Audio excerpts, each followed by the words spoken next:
카드 한 장 이상 뽑으면 해석이 어려우신 분들, 오늘 영상 끝까지 보시면 해석 매끄럽게 하실 수 있습니다.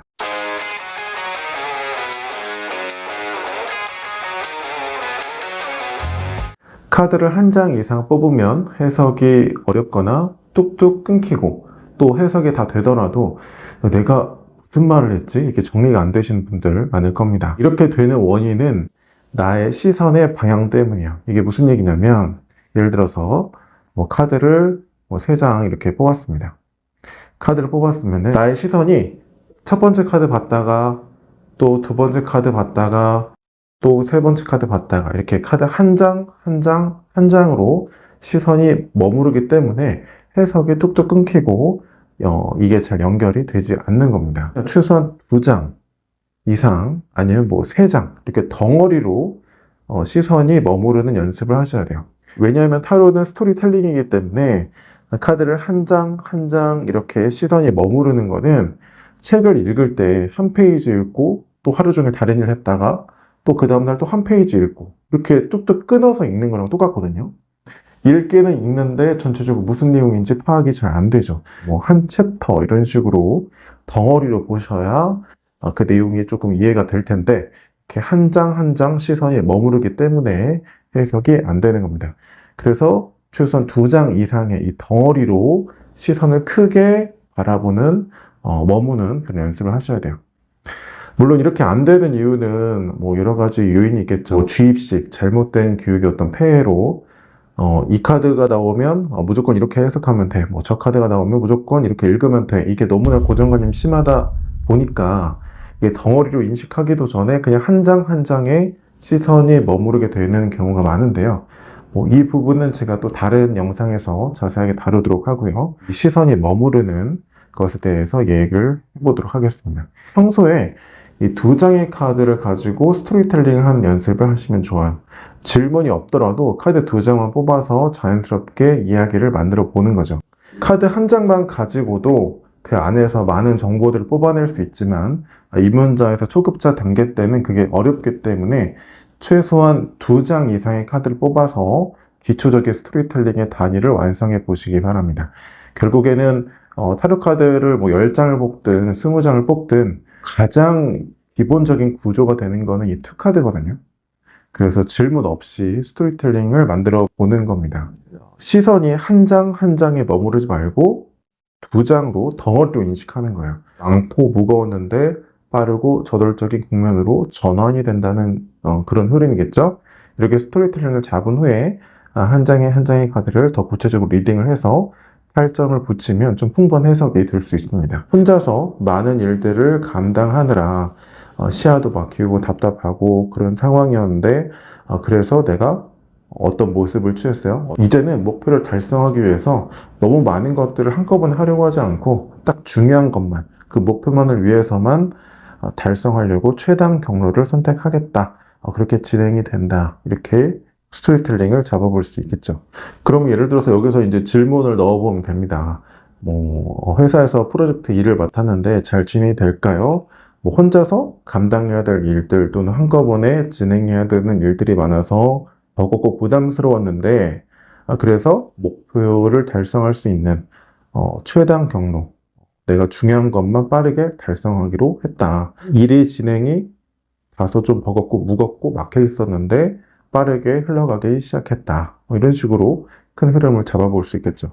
근데 만약에 이제 한 장 해석하고 또 한 장 해석하고 그러면은 이게 자연스럽게 연결이 안 되겠죠. 이 덩어리로 인식하고 큰 맥락이 어떻게 흘러가는지 파악을 한 후에 구체적인 리딩을 붙이면 되겠습니다. 이런 식으로 평소에 연습을 해보시면 됩니다. 네, 전체 덩어리로 인식하는 거예요. 어디론가로 가고 있죠? 내가 가고 싶은 방향으로 가고 있고, 새로운 기회를 보고 있다. 멀리 내다보고 있다. 뭔가 가고 있고, 내다보고 있고, 그런 흐름이구나. 이렇게 인식을 하는 겁니다.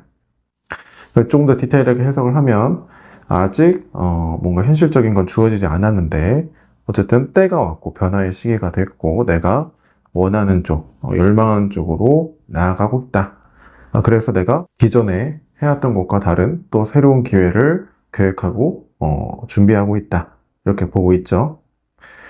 무슨 얘기예요? 내가 새롭게 나아가야 될 때라고 인식을 해서 좀 새로운 기회, 새로운 목표, 새로운 계획을 세우고 있다. 그런 흐름으로 볼 수 있겠죠. 그럼 예를 들어서 질문이 뭐 연애를 할 수 있을까요? 그러면 내가 아직 준비는 좀 덜 된 것 같지만 연애를 할 때라고 생각이 돼서 연애를 해볼까? 이렇게 해볼까? 뭐 연애 기회를 좀 잡으려고 노력을 하고 있다. 마음을 가지고 있다. 이렇게 해석할 수 있겠죠. 그게 무슨 얘기예요? 여태까지는 연애에 대한 생각이 없었는데, 이제는 좀 내가 해야 될 때이지 않을까 해서, 새로운 방식, 그러니까 내가 기존 해왔던 것과 다른 새로운 방식을 추구하고 있다. 뭐 이런 흐름으로 리딩을 할 수 있습니다. 그럼 실전에 들어가서 어떻게 할 수 있는지 해보도록 하겠습니다. 이제 정말 날씨가 따뜻해졌어요. 완연한 봄인데요. 이맘때쯤 되면은 정말 많은 분들이 물어보신 질문이 있죠. 애인이 생길까요? 라는 질문으로 한번 진행을 해보도록 하겠습니다. 30대 여성 직장인인데 애인이 생길까요? 현재 솔로입니다. 이렇게 진행을 해볼게요. 제가 책에서도 말씀드렸지만 결국에 이제 타로는 훌륭한 이야기꾼이고 또 스토리텔링이 기본이거든요. 그렇기 때문에 그 점을 유념하셔서 한번 이야기를 만들어 나간다라는 생각으로 해보시면 훨씬 더 쉽게 하실 수 있을 겁니다. 물론 그 전에 주입식 교육으로 생긴 나의 고정관념을 탈피하는 게 굉장히 중요하겠죠. 어떤 카드는 보자마자 막 교육받은 거, 그것만 생각나는데 어떻게 자연스럽게 이야기가 전개되겠어요? 그렇기 때문에 먼저 어떤 카드에 대한 나의 어떤 고정적인 생각, 그 고정관념을 탈피하는 게 대단히 중요할 텐데 그 이야기는 또 다른 영상에서 다뤄보도록 하겠습니다. 카드는 덩어리로 인식을 하면 되겠습니다. 한 장 한 장 끊어서 보지 마시고요. 먼저 큰 그림부터 인식을 한다. 카드를 뒤집어서 보도록 하겠습니다. 시종이 결단을 내리지 못한다. 그래서 뭔가 고민이 많이 생겨난다. 이런 흐름으로 진행이 됐습니다. 시종은 사람의 모습으로 본다면 미숙하거나 뭔가 초기에 뭔가 아직은 좀 덜 성숙한 어떤 소극적인 사람의 어떤 태도나 모습일 수도 있고요. 진행 단계로 본다면 초기, 시작 단계일 수도 있는데 여기서는 이제 시종의 모습, 태도로 읽었죠. 근데 펜타클, 물질이 주어졌어요. 그 얘기는 무언가 구체적으로 실질적인 대상이 주어졌는데 시종과 같은 입장, 태도를 취한다는 거죠. 그러니까 뭔가 알쏭달쏭 한다는 거예요. 이게 진짜 맞는지 아닌지, 어떤 대상인지 그런 알쏭달쏭한 태도를 취하게 되는 상황이라는 거죠. 그 얘기는 무슨 얘기예요? 내 마음 속에서만 품고 있는 어떤 대상이 아니라 실제 어떤 구체적으로 실질적인 대상이 나타난다는 거예요. 누군가 나타나는데 좀 알쏭달쏭 그러고 좀 판단이 안 서고 뭐 어떻게 해야 될지 내가 시중과 같은 태도를 취하게 된다는 거죠. 그래서 어떤 전개상으로 이어지냐면 어떻게 해야 될지 모르겠대요. 그래서 어떤 결단도 내리지 못하고 선택도 하지 못하는 그런 입장, 상황으로 이어집니다. 또 펜타클이라는 그 물질적인 가치, 그 원소의 특징을 고려한다면 이 사람의 매력이 잘 모르겠어서 그래서 내가 뭐 선택을 못하고 있다. 어떤 걸 못하고 있다. 이렇게도 뭐 볼 수 있겠죠. 이건 연습이기 때문에 실전에서는 그런 디테일은 나눠볼 수 있을 겁니다. 그래도 최종적인 결론으로 보면은 변화가 일어나진 않죠. 그러니까 애인이 생기진 않아요. 그런데 그 이유가 내가 너무 많은 생각이 들어서요.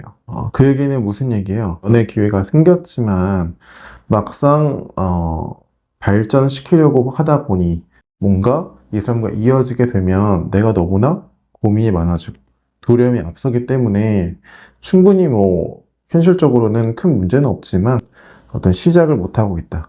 뭐 발전이 좀 어려울 수 있다. 이렇게 리딩이 될 수 있는 거죠. 뭐 애인이 생길까요? 물어보면은 애인이 생기는 건가요? 기본적인 리딩은 안 생기는 거죠. 근데 그게 연애 기회도 없고 네 팔자는 막 뭐 남자 복이 없어서 안 생기고 이게 아니라 연애 기회는 주어지나 내가 그게 진행해도 맞을지 너무나 많은 고민을 하게 되는 기회이기 때문에 소극적인 입장을 취하게 되고 그래서 연애로 이어지지 않을 확률이 높습니다. 라고 해석을 할 수 있죠. 제가 제 책에서도 말씀드렸지만 결국에 타로는 yes냐, no냐 이렇게 정답을 매기는, 정답을 맞추는 도구라기보다는 그 상황을 그냥 비추어주는 거울입니다. 그래서 어떤 상황인지, 어떤 이야기가 전개되는지 이렇게 객관화하는 도구다라고 생각하시면 좋아요. 그래서 어떤 상황이 전개되는지 보려고 할수록 더 해석은 쉬워지고 더 풍부한 리딩이 나올 수 있습니다. 유능한 타로 마스터일수록 타로에게 yes냐, no냐, 그래서 정답이 뭐냐 이렇게 답을 요구하지 않습니다. 그저 어떠한 상황이 펼쳐지는지 바라볼 뿐입니다. 지금까지 타로 알려준 남자였습니다. 고맙습니다.